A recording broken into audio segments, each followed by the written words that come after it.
Hey everyone, long time no see. It's been a while, I know.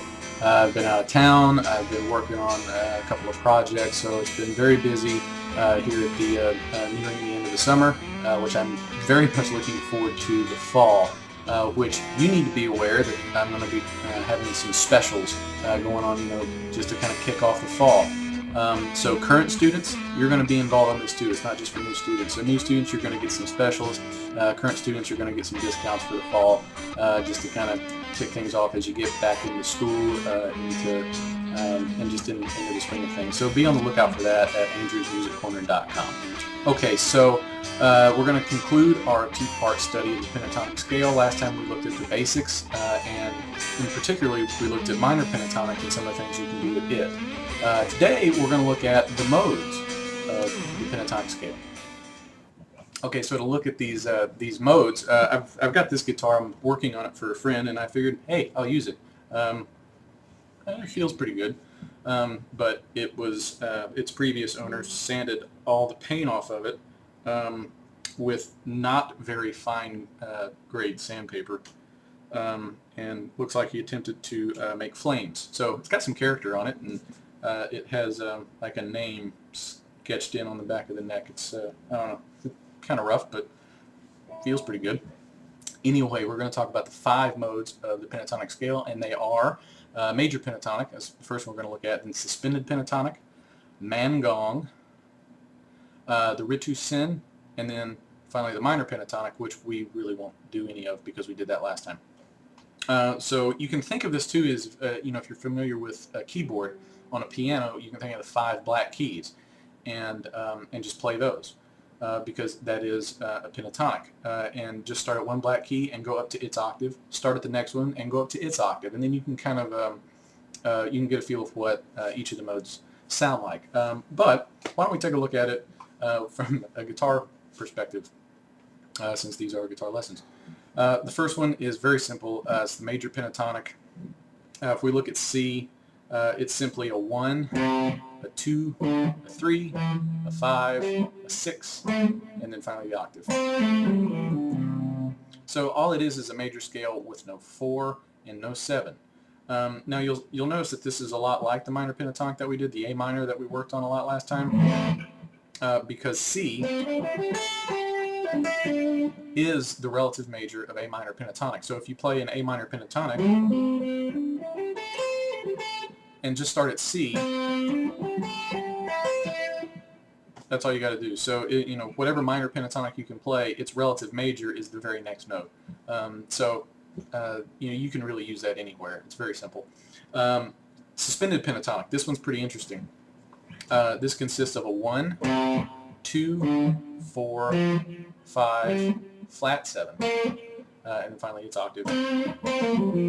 So if you look at it, in this one octave, it's just the 3rd fret and the 5th fret over and over again.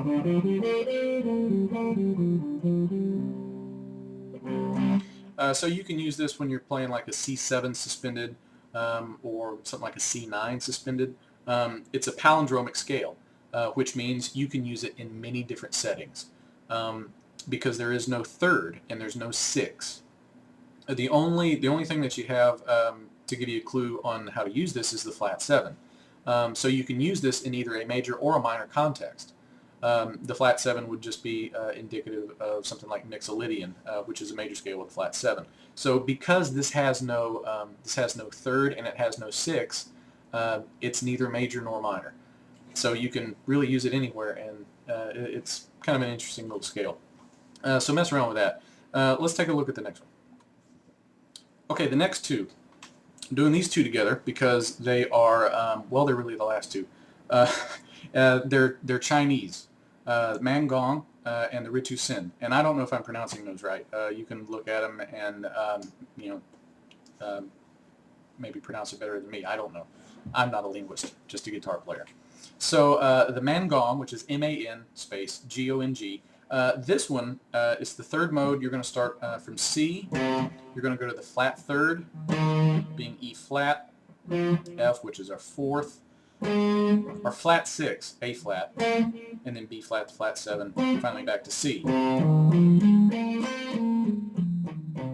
So this one is very minor because we have a minor third and a minor sixth and a minor seven. So it's essentially a minor scale without a 2 or a 5.